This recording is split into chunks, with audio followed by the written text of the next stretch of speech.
बागमारा के रानी बाजार ग्राउंड में इंडिया गठबंधन कांग्रेस प्रत्याशी जलेश्वर महतो का जनसभा आयोजन किया गया। जनसभा में बतौर मुख्य अतिथि प्रदेश कांग्रेस प्रभारी गुलाम अहमद मीर व विशिष्ट अतिथि लोहरदगा सांसद सुखदेव भगत हुए। मंचा से महागठबंधन प्रत्याशी जलेश्वर महतो ने हजारों समर्थकों के साथ नामांकन करने के बाद जनसभा में पहुंचे।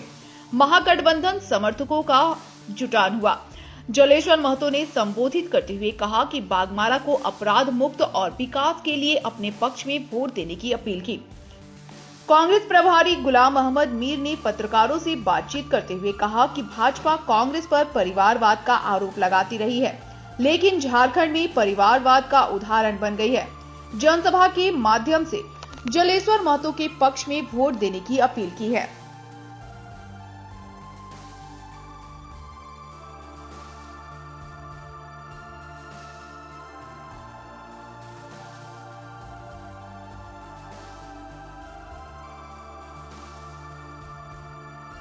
आज के मौके पर जैसे आपने देखा, मैंने अपने लोगों को, आवाम को अपील की कि आने वाले चुनाव में 13 तारीख हो या 20 तारीख हो, पूरे झारखंड में गठबंधन के उम्मीदवारों को कामयाब बनाना है। क्योंकि गठबंधन के सरकार ने 2019 की दी हुई कमिटमेंट या मैनिफेस्टो जिसको कहते हैं, उस मैनिफेस्टो से आगे जाकर काम किया है। लोगों के लिए, हमारे समाज के लिए, महिलाओं के लिए, किसानों के लिए, युवाओं के लिए। तो इसलिए हम हक भी रखते हैं और आज मौके की नजाकत भी है कि गठबंधन सरकार को यहाँ पर जो ज्यादा से ज्यादा 70% समाज को ये गठबंधन रिप्रेजेंट करता है। तो इसलिए एक मजबूत सरकार आगे बने, मजबूत झारखंड का सपना बनाकर आगे चले, यही सरकारी प्रोसीजर चलता रहता है। अब आपको किसी अड़चन की वजह से कोई चीज कहीं रुका हो, आपको लगेगा कि नहीं वो चला गया, ऐसा नहीं है। जितना ये गठबंधन की सरकार या खासकर कांग्रेस पार्टी पसमानदा, पिछड़े, माइनॉरिटीज, ये जो दबे पिछड़े लोग हैं, जितना कांग्रेस पार्टी उनके लिए सोच रही है, उनके लिए करने की नियत रख रही है, शायद और कोई जमात या और कोई इंसान इतना सोचता होगा। 8 दिन पहले कोई आया था तो उसका इंटेंशन तो साफ ही है। 8 दिन पहले कोई वजूदी कांग्रेस में नहीं है, फिर भी हमने पहले कह दिया जिनकी क़यादत में वो आए थे, जिनके जरिए आए थे, वो उनके साथ बात करें। कोशिश ज्यादा अच्छा रहेगा कि आकर के वो कोalition को मदद करे। नहीं करे तो जनता जवाब देगी। युवाओं को उनको बेरोजगार क्यों? जितनी वैकेंसीज निकली है, जितना फास्ट ट्रैक पर झारखंड सरकार ने नौकरियां और असामियां भरने का काम किया, मैंने पूरे देश में इतनी ताकत के साथ नहीं देखा। हाँ, स्टिल वैकेंसीज निकल रही, एक कंटिन्यूअस प्रोग्राम है।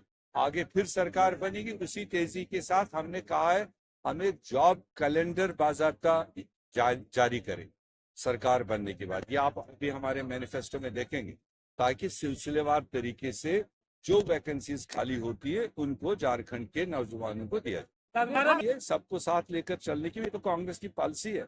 और उसके अलावा जो यहाँ फैमिली राज, जिसको आप क्या कहते हैं, परिवारवाद, परिवारवाद, परिवारवाद सबसे ज्यादा यही चल रहा है। इतना गया गुजरा बागमारा का जनता नहीं है कि वो एक ही घर को आगे बढ़ाए और एक ही घर के हाथ में चाबी ताला दे। और जलेश्वर महतो जी एक जमीनी सतह का वर्कर रहा है, सोशल वर्कर रहा है, पॉलिटिकल वर्कर रहा है, तजुर्बेकार रहा है।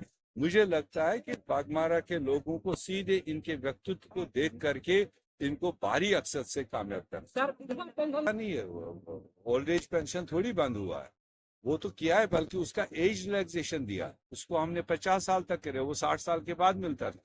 50 साल की उम्र डाउन करके उसमें महिलाओं को खासकर शमूलियत की गई और बैकवर्ड जो तबके हैं उनको उसमें प्रायोरिटी दी गई। वो तो एक गुडविल गेस्चर है। वही तो मैंने कहा, शायद ऐसा अभी देश के किसी रियासत में नहीं हुआ है जो झारखंड ने जिस तरह की स्कीम लाई। 1,000 हमने शुरुआत किया, और अगर आप सरकार में होते तो उसमें कई सारी चीजें देनी है। शुरुआत 1,000 से किया, प्रॉमिस हमारा 2,500। आगे सरकार बनेगी उसको ये कई सारे महिला समूह ने रिप्रेजेंटेशन दी है, तो इसलिए उसको कंसिडर करते हुए पूरे गठबंधन ने ये तय किया है हम सरकार में आएंगे तो महिलाओं को 2,500 रुपए तक का वो 1,36,000 मोदी दे तो हम तो आपको 5-5 हजार भी दे सकते।